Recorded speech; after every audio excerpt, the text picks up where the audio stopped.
अस्सलाम वालेकुम नाजरीन, मैं इस वक्त मौजूद हूँ हल्का PS 37 में और आज हम आए हैं मुत्तहिदा कौमी मूवमेंट पाकिस्तान के कैंडिडेट के पास इनसे पूछने के लिए कि हल्के के अवाम इन्हें किस तरीके से देख रहे हैं और इनका आगे का लाएअमल क्या है।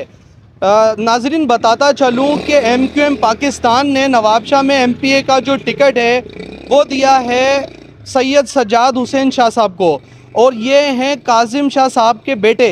ये एक मशहूर शख्सियत है नवाब शाह की, जिनका लंगर एक ज़माने से नवाब शाह के गरीब मुस्तहिक लोग खा रहे हैं।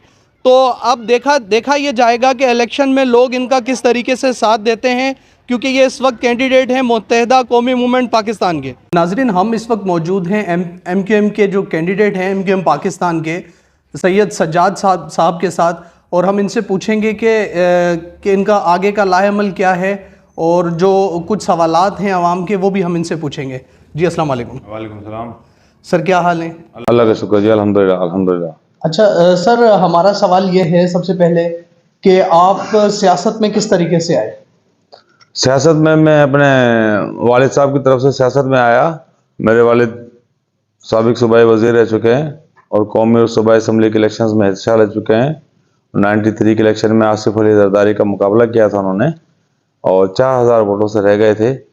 तो उसके बाद मुशर्रफ साहब का जब ज़माना आया, नवाज शरीफ को निकाला उन्होंने, तो मुशर्रफ प्रेसिडेंट थे पाकिस्तान के, तो उन्होंने ग्रेजुएट की शर्त लगा दी थी इलेक्शन में इंतखाबात में हिस्सा लेने के लिए। तो फिर मेरे वालिद साहब के पास डिग्री नहीं थी बाकायदा, वैसे पढ़े लिखे थे, समझदार थे, तो इस तरह फिर मुझे हादसाती तौर पे।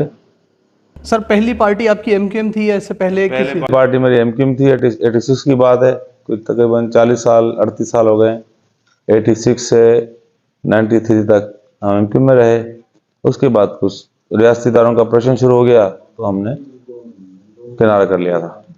अच्छा सर, जिस तरीके से आपका एक फैमिली बैकग्राउंड है, जिसमें आपका एक ख़ानदानी बैकग्राउंड है, जिस तरीके से आपके अब्बू का एक नाम था, अगर MQM के अलावा अगर आप पीपल्स पार्टी में जाते, जितनी आपकी ताकत है और जितना आपका अपना पर्सनल लिंक है, तो क्या पीपल्स पार्टी में आप MQM की बनिस्बत ज़्यादा स्ट्रॉन्ग नहीं होते? जी, ये आपकी बात बिल्कुल वजह है। मुझे पीपल्स पार्टी की तरफ से ऑफर्स भी हुई और उनके पैगामात भी आए, कुछ मुश्तरका दोस्तों ने भी रब्ता किया, लेकिन पीपल्स पार्टी का जो रीत रिवाज है ये कभी बिल्कुल फेयर इलेक्शन से कभी नहीं जीती। ये हमेशा रैगिंग करके पुलिस की मदद से, इंतजामिया की मदद से जीते हैं। और मेरे हिसाब से, मैं ज़ाती राय मेरी है कि करप्ट पार्टी है, मैं इसमें शामिल होकर अपने ऊपर दबाव नहीं लगाना चाहता। हालांकि मैं आज शामिल हो जाऊँ तो मुझे इज़्ज़त भी मिले, आज शामिल हो जाऊँ तो मुझे इज़्ज़त भी मिले और ओहदा भी मिले, सिर भी निकल जाए। सर, आप कह रहे हैं कि जी मैं पीपल्स पार्टी से शमूलियत इख्तियार नहीं करना चाहता क्योंकि आपको लगता है कि वो करप्शन में ज़्यादा इन्वॉल्व है, लेकिन अगर एज ए MP अगर आप जीतते हैं नवाब शाह से, तो MQM पाकिस्तान तो हमेशा से इत्तेहादी रही है पीपल्स पार्टी की। कल जब MQM मिल जाएगी पीपल्स पार्टी के साथ, तो फिर क्या आप रिज़ाइन कर देंगे, आप इनके साथ हाथ मिला लेंगे? देखें जी, पहले बात इत्तेहादी रहे हैं तो वो तजर्बा कोई अच्छा नहीं रहा, वो अच्छा कामयाब तजर्बा नहीं था। और अब पार्टी पॉलिसी में इनसे इत्तेहाद की कोई अलामत या कोई शक शामिल नहीं है। और फिर भी मुंतखब होने के बाद पार्टी कोई पब्लिक के मफाद में, मुल्क के मफाद में, सूबा सिंध के मफाद में इनसे मिलना चाहेगी तो मैं पार्टी के रूल्स को फॉलो करूँगा। सर, सिंध की सतह तक देखा जाए तो पीपल्स पार्टी तो यहाँ की मेन जमात है। अब जहाँ आपने बात की कि हम सिंध के मफाद के लिए पीपल्स पार्टी से हाथ मिलाएंगे, तो अगर आप पीपल्स पार्टी से हाथ नहीं मिलाएंगे तो उसमें सिंध का मफाद किस तरीके से होगा? क्योंकि एक बड़ी पार्टी आप हैं, एक पीपल्स पार्टी है, इसी तरीके से एक बड़ी पार्टी PTI है। तो जो भी होगी 18वीं तरमीम के बाद जो हुकूमत बनाएगी, अगर आप उससे हाथ नहीं मिलाएंगे तो फिर इसमें बेहतरी क्या होगी? बेहतरी इस तरह होगी, मिलाकर हम तो एक करप्शन में उनके साथी नहीं बनेंगे। दूसरी, ये पीपल्स पार्टी कोई अवामी पार्टी रही नहीं है, ना है, ये वडेरों की पार्टी है। अभी जो जितनी भी टिकटिंग हुई है, जिस लोगों को टिकट मिले हैं, कोई भी आम आदमी, कोई कारकुन या अहदेदार को टिकट नहीं मिला है। रिवायती वडेरे खानदान जमींदारों को टिकट्स दिए हैं इन्होंने, और ये सियासत के हाईजैकर हैं। ये हाईजैक करके सियासत को CM बनते हैं, PM बनते हैं। रेगुलर आवाम में इनकी बुनियादी जड़ें ही नहीं है।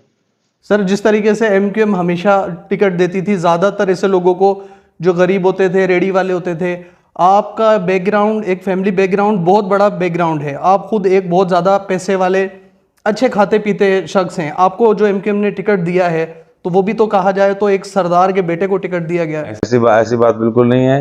हाँ साहिब हैसियत हैं, लेकिन हम आवामी आदमी हैं। और लास्ट ईयर मैंने लोकल बॉडीज इलेक्शन में कंटेस्ट किया था, जिसमें पीपल्स पार्टी 19 सीटों में से 18 सीटों पर जीती थी। एक सीट मैंने निकाली थी। ये मेरी कारकर्दगी थी। इस कारकर्दगी पार्टी ने मुझे सूबाई असेंबली के लिए टिकट दिया है। अच्छा सर, आपने बल्दियाती इलेक्शन की बात की, उसमें आप बहुत एक्टिव थे।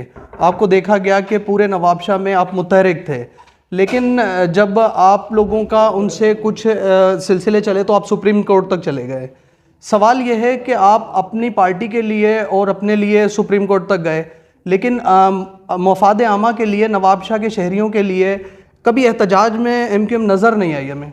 देखें जी, पार्टी पॉलिसी की जो बातचीत होती है वो पार्टी पॉलिसी को फॉलो किया जाता है। इंडिविजुअल अपनी कैपेसिटी में मैं नवाबशाह के लोगों के लिए कोशिश भी करता हूँ, इनके लिए वेलफेयर के काम भी करता हूँ, इनके लिए जो भागदौड़ होती है अपने जाती हैसियत के हिसाब से बिल्कुल करता हूँ। और एमक्यूएम भी खड़ी होती है अवामी मसाइल पे, इनके लोगों के लिए खड़ी होती है। और मैं भी अपने लिए नहीं गया था। अगर सुप्रीम कोर्ट गया था, इलेक्शन ट्रिब्यूनल गया था, अभी भी मेरा हाई कोर्ट में केस पेंडिंग, अपने लिए नहीं, मैं अपने हल्के की आवाम के लिए गया था। आप हल्के की आवाम के लिए गए, लेकिन अगर आपको लगता है जैसे शहर में बहुत सारी चीज़ें तो अच्छी हैं, जैसे पीपल्स पार्टी की अच्छी चीज़ें भी हैं, NICVD बना है, CLF बना है, और इस तरीके से बड़े बड़े यूनिवर्सिटी बनी है, लेकिन इन जगहों पे जहाँ जहाँ करप्शन हुई उसके लिए कभी आपको एहतजाज के लिए एज ए पार्टी नहीं खड़ा देखा हमने। हाँ जी, ऐसी बात नहीं है। मैं इससे पहले प्रेस कॉन्फ्रेंस कर चुका हूँ, एहतजाज कर चुका हूँ, खड़ा हो चुका हूँ। उसकी एक मिसाल ये है, अभी मेरे जितने भी इंटरव्यूज हुए हैं उसमें मैंने सिविल अस्पताल की हालत इज़हार बताई है। ये सिंध के एक बड़े अस्पतालों में आता है और करोड़ों रुपए इसका फंड्स है, लेकिन वो लगता हुआ आवाम पे, मरीजों पे नजर नहीं आता। वो करप्शन की नजर हो जाता है। जी सर। अच्छा सर, एक सवाल ये कि एक टाइम था जब मजीद भाई यहाँ से जीते, आसिम कबीर भाई यहाँ से जीते, तो वो MPA बने। उस टाइम बानी MQM की सरपरस्ती में वो लोग जीते थे और तमाम उर्दू कम्युनिटी उनके साथ थी और कुछ दूसरी लैंग्वेज भी उनके साथ थी। अब देखा जाए तो ज़्यादातर जो हमारे यहाँ नज़र आ रहा है, कुछ उर्दू स्पीकर्स हैं, पंजाबी हैं, सिंधी हैं, पठान हैं, बहुत सारों की जो झुकाव है वो पीपल्स पार्टी की तरफ है। अब आप किस तरीके से जीतेंगे? आपको क्या लगता है कि बानी MQM से अलग होने के बाद और पार्टी इस तरीके से टूटने के बाद आपकी जीतने के कितने चांसेस हैं? देखें, बानी MQM के अलग होने के बाद या उनकी पाबंदियां लगने के बाद भी MQM हैदराबाद, कराची, मीरपुर से विन किया है और बाकायदा विन किया है। हाँ, इस्टेब्लिशमेंट ने भी PTI को सपोर्ट किया, उसकी वजह से कुछ सीटें उनकी निकल गई। अब हमें फेयर लिविंग प्लेट फील्ड मिल गई हमें खेलने के लिए, फेयर इलेक्शन हुआ, तो हम उसी तरह जीतेंगे जैसे माजी में जीतते रहे हैं। MQM कामयाब होती रही है, इसी तरह दोबारा जीतेंगे, बशर्ते कि जाली वोटिंग, पुलिस की मदद, इंतजामिया की मदद, ROs की मदद की कसौटी ना ले और फेयर इलेक्शन हो तो हम जीत जाएंगे। चले सर, हमारी दुआ ये है कि जो भी शख्स जीते वो नवाबशाह की आवाम के लिए काम करे, नवाबशाह की आवाम को सहूलत हो। हमारे यहाँ तमाम बड़े हॉस्पिटल्स, अच्छी अच्छी फैसिलिटीज़ मौजूद हैं, सिर्फ वहाँ पे अमला हो गया और थोड़ी सी जो है मिस कंडक्ट है, जिसकी वजह से चीज़ें बेहतर नहीं हो रही हैं। हम कोशिश करेंगे कि जो भी जीते और दुआ करेंगे कि अल्लाह ताला हमारे शहर के लिए भलाई लेके आए। सर बहुत शुक्रिया आपका टाइम देने का। नहीं, मैं बहुत शुक्रगुजार हूँ मुकदम न्यूज़ का। आपका भी, आपने हमारे लिए वक्त निकाला, हमारे लिए क्या, कौम के लिए, नवाबशाह के लोगों के लिए वक्त निकाला और हमारी आवाज़ लोगों तक पहुँचाई। इसके लिए मुकदम न्यूज़ का, आपका और आपके साथ कैमरामैन का मैं बहुत शुक्रगुजार हूँ और बहुत शुक्रिया आपका। सर शुक्रिया। बड़े थैंक यू। जी नाजरीन, हमने इस वक्त बात की है जो कैंडिडेट हैं MQM पाकिस्तान के सैयद सज्जाद शाह साहब के साथ, और इनका मौक़िफ़ आपके सामने रखा है। और अब हम देखते हैं कि इलेक्शनों में क्या होता है, किस तरीके से कौन जीतता है। कैमरामैन दाऊद आराई के साथ डॉक्टर राहिल राठौर, मुकद्दम।